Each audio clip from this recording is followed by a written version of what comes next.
I didn't approach the subject as a social scientist. I'd done some pretty soul-destroying jobs myself, nothing, thank goodness, to compare to making matches in Victorian England, but I'd gone on strike quite happily, I have to say, before I'd ever read a single page of Marx. And that experience is what helped me really to understand when I first looked at the orthodox version of the strike, that there was something missing, something very important missing from the traditional story of the matchwomen. In helping me to eventually turn the history of the strike on its head, like with Gilda O'Neill, my most valuable resources and archives were the minds and memories of EastEnders themselves. So let's look now a bit at the matchwomen's East End. And as I tell their story, I'm going to talk a bit about my own research as well, warts and all. I think it's important to demystify the process. I'm sure we've got some potential budding Gilda O'Neills here tonight, and I want to encourage you. By the end of it, you'll realise that if I can write a book, honestly, anybody can. So it was 123 years ago, and only about 2 miles from where we are tonight, and there was enormous commotion going on in the streets of the East End. Now, it's nothing to do with Jack the Ripper yet, although given a few weeks, and it was certainly his territory. But to some, what was happening was just as threatening. 1,400 workers, mostly female workers, had walked out of the Bryant and May factory over management bullying and their appalling and dangerous working conditions. And they immediately began both picketing the area around the factory and parading the streets around it too, singing quite rude songs about Bryant and May, actually, as I've discovered. A large number of police were rushed into the area to cope with these dangerous matchwomen, which sounds a bit comical, but this was a time when social revolution seemed like a real possibility, and the establishment was pretty jumpy. It was also outraged because the matchwomen were not behaving as poor working-class women were supposed to behave. Bryant and May, who were actually by this time Bryant and Bryant, if we want to be very precise, the original Mr. Bryant and Mr. May had died and retired respectively, possibly the other way around. But anyway, the remaining Bryant sons were extremely respectable, very rich, and very powerful Victorian gentlemen. Perhaps gentlemen in inverted commas, as we will later discover. But they were such big players economically that our government was tailoring its policies specifically to meet Bryant and May's needs. Now, the matchwomen, on the other hand, couldn't have been more at the other end of the spectrum. They were just, quotes, factory girls, and factory girls at this time had polite society really reaching for the smelling salts. Although women's industrial work was the heart of the newly industrialised nation, and they were the first nation to industrialise, of course, we literally couldn't have industrialised without women's work. But still, poor working women were blamed for everything at this point in time, from child mortality, immorality, to the degeneration of the race, no less. Those who worked alongside men in what were often hot and dirty working conditions, well, inevitably, as you can imagine, they weren't formally dressed. One would remove one's gloves and one's bonnet in such a situation, working down a mine, for example. But this was considered appalling, and they were portrayed as virtually prostitutes. Here's a mining commissioner getting, you might think, very overheated himself in an official report in the 1840s. Any sight more disgustingly revolting or indecent than these girls at work cannot be imagined. No brothel can beat it. Which raises the obvious question, how did he know that? But he doesn't tell us how he did his research. Now, even worse, the matchwomen were largely Irish. Of course, this was another strike against them, at a time when Charles Booth could write that Irish cockneys in one East End street, as he called them, were not human but wild beasts. Now, the Victorian poor could just about be considered respectable as long as they knew their place. And that place was very definitely not, as I've said, marching about the streets being rude about their employers. When we look at the beginning of the strike, which is quite well reported in East End newspapers, we can see a really sniffy, quite critical tone. This is the East London Advertiser. The streets and thoroughfares of East London swarmed with these girls who march up and down the streets, soliciting coppers, quite willing to pour their tale of hardship into every sympathetic ear. The girls are everywhere accompanied by men of the very worst type. Tut, tut. At this time, of course, the Victorians' ideal woman, the pin-up girl of Victorian society, is the angel of the house. I don't know if any of you have read the poem that that concept comes from by Coventry Patmore. It's a little wince-making, I have to say. It's about feminine self-sacrifice and devoted wifeliness, at which point the men normally nod and the women don't. It would be nice to think that Patmore's heroine was purely fictional, but she was apparently based on his first wife, Emily, who died young, and I sometimes think who can blame her. But this is a new idea. It's a new idea that the little woman should be embroidering by the fire and not involved with anything as sordid as commerce, and it became immensely popular. So what was the establishment going to do about these dreadful matchwomen who were behaving in an extremely subversive fashion? Well, they had a conveniently situated red under the bed in the form of Annie Besant, who many of you may have heard of the Fabian Society, friend, possibly very good friend, but I'm not one to gossip, of George Bernard Shaw. Days before the women walked out on strike, Besant had published an extremely emotive expose of Bryant and May, and it was called White Slavery in London. Besant wrote that Bryant and May had become so powerful, they'd managed to drive down wages. Now, wages were actually lower in 1888 than 10 years beforehand.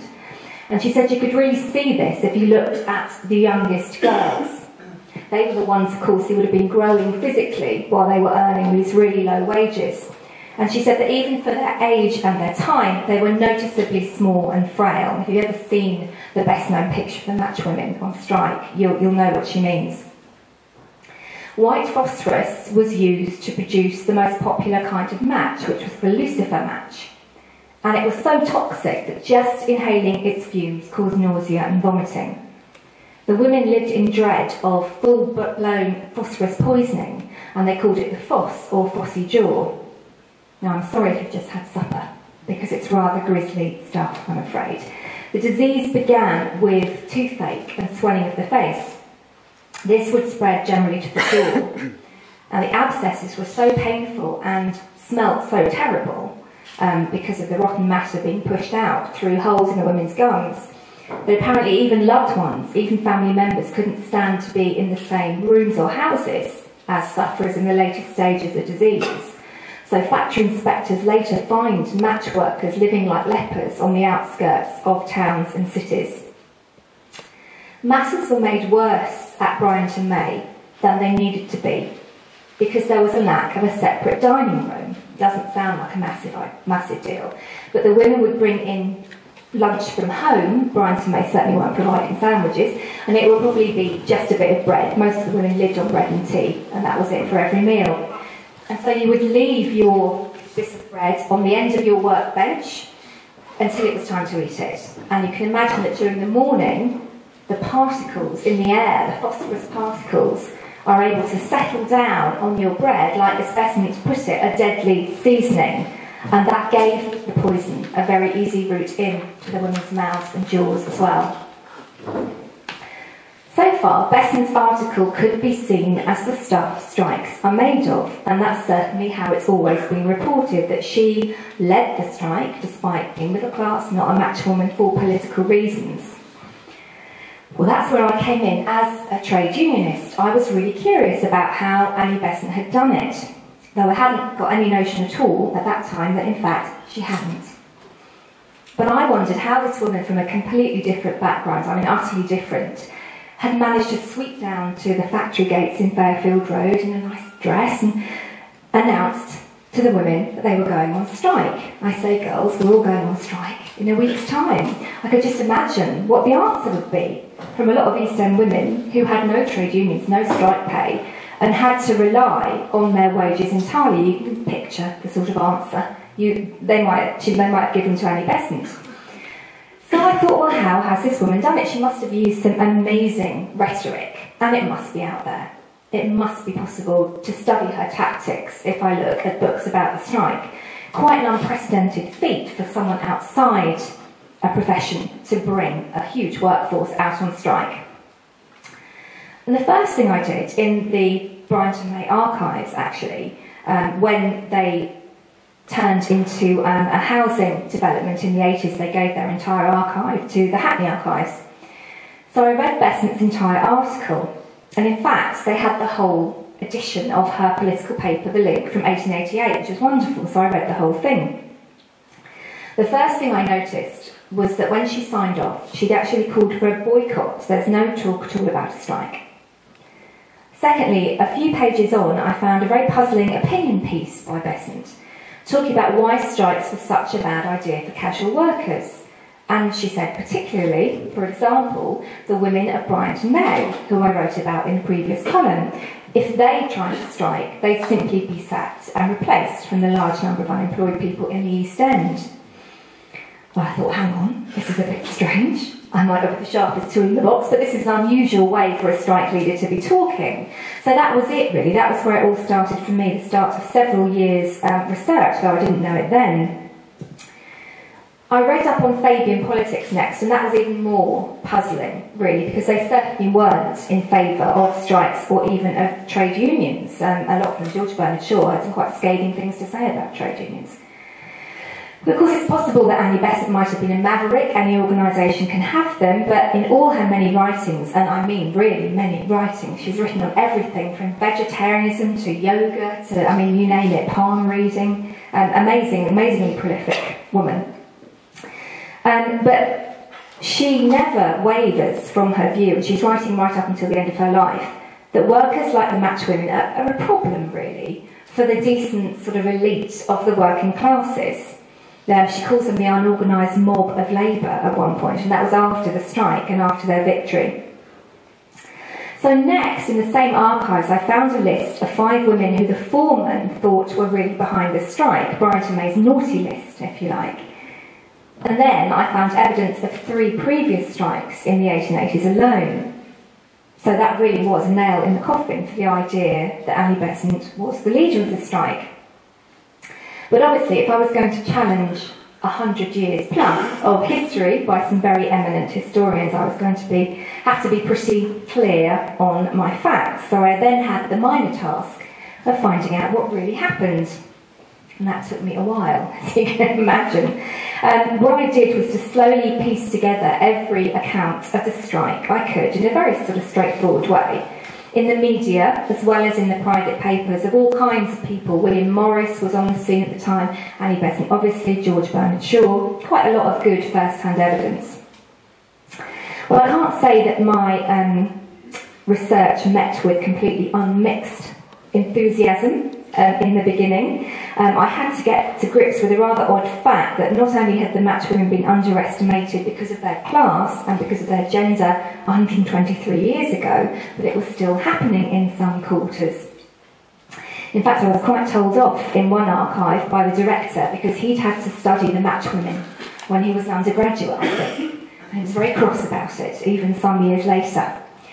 He felt that it was a sort of feminist tokenism that suggested that the matchwomen were at all important, and it was a load of nonsense, basically. And I had to convince him before I was allowed anywhere near the archives that I did actually have some good evidence for what I was saying. As I say, there were a lot of other fairly good sources, but it took some time to track them down. It took some time to piece them together. But this is what I discovered when I drew up my new timeline of events. First of all, Bryant and May read Annie Besant's article at the end of June in 1888. She made sure they did because she telegraphed them to say that it was appearing. They were furious, as you might imagine, and they demanded that all the women, all the workforce, should sign these papers saying that Annie Besant had lied and that they were absolutely ecstatic, couldn't be happier working for Bryant and May, absolutely loved every minute of it. They left these blank papers in their workrooms for the women to sign. We know what happened next from the matchwomen's own words, because they delivered a handwritten note to Annie Besant. "Dear lady," they said, "they've been trying to get the poor girls to sign a paper to say it is all lies that has been printed, but we will not sign. We hope that you will not get into any trouble on our behalf, as what you have spoken is quite true." I always find that so touching that they were concerned about Annie Besant and they felt a loyalty to her. She could actually look after herself, but bless them, quite sweet. Bryant and May next made an example of one girl who they believed was possibly a troublemaker or possibly had spoken to Annie Besant. And all we know about her is she was a pale little person in black, according to the Star newspaper, and popular with her workmates. Now, she was sacked on a pretext. Bryant and May weren't going to be open about the reasons for it. And her workmates immediately downed tools and followed her. They streamed out of the Victoria factory, which was the biggest factory on the site. They assembled a picket line immediately at the gates, and they sent 6 women back in to negotiate with Bryant and May, or to attempt to negotiate with Bryant and May. Their terms at this point were not just the reinstatement of the one sacked girl, but an end to fines. Bryant and May were illegally, as it turns out, imposing fines on them for really quite arbitrary things, and a proper dining room away from the phosphorus fumes. Bryant and May responded by threatening to sack all the strikers there and then, but still they refused to go back to work. Now, this was quite a big deal in the East End, as you can imagine, 1,400 women parading the streets, and a lot of political activists. Like, we know that Lewis Lyons, a militant tailors trade unionist, was there, actually got arrested on the first day of the strike, and the women surrounded him and the police that were arresting him and followed him all the way to the police station until they let him go. He was there, but strangely, Annie Besant wasn't. And I found out what she was doing quite by chance. I was looking at microfilm of newspaper accounts of the second day of the strike, and I found a report of a discussion meeting on the prospects of art under socialism, alongside advertised speakers like George Bernard Shaw and Oscar Wilde, no less, was our Annie Besant. And the discussion, subsequent discussion, was reported in full in the paper. But at no stage does Annie Besant mention the strike or even mention matchwomen. Now, that's really odd, because this would be the time, wouldn't it? You've got all your colleagues there, you'd want to pass the hat. Oscar Wilde's worth a few bob. You'd want to start collecting your strike funds and planning your strategy. The reason that she didn't do this was actually quite obvious, but it took me a while to work it out. I next looked at Annie Besant's own journal concerning these days. And she tells us that she next met the matchwomen when she was working upstairs in her offices, and a deputation of over 100 of them arrived asking to see her. Now, her first concern, apparently, was that they were blocking the pavement down below and people couldn't get past. So she sent down a note, conveyed a note down with one of her colleagues, asking them would they please move. Which tells us a lot, I think, already, doesn't it, about the relationship between Besant and the matchwomen. She finally agreed to see 3 matchwomen. They were respectable looking, she said, and she had them up to tea. And she asked them why they had come. Now, that is absolutely critical. She didn't know why they were there. The strike had already been going a couple of days. She only just discovered it. So clearly she couldn't have been monitoring, let alone directing, events. What's also rather strange is that she never said otherwise. In fact, quite the contrary. She was at pains to make it clear in the Times, amongst other papers, that it was absolutely false that she'd encouraged the strike. She even said that she thought striking was a mistake, and she wrote the girls will go back to work, even with their demands unmet.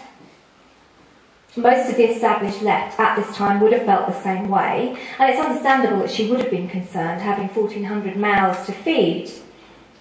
But the women felt differently. They wouldn't go back. It's at this time that the media starts calling it the Match Girls strike, that famous phrase, and reporting that it has created an enormous sensation in the neighbourhood. Now, the women went several days without money, but they were cheerful. They maintained a sort of cheerful solidarity, and there were some very curious journalists, some of whom had probably never been this close to poor working class women before, who went to their strike meetings, who reported for the local papers and the national papers, and eavesdropped on the women's conversations. I can pawn this for you, I'll lend you that. In every direction, girls might be seen plotting how they could help one another on. Now, that was just not how poor women were supposed to behave.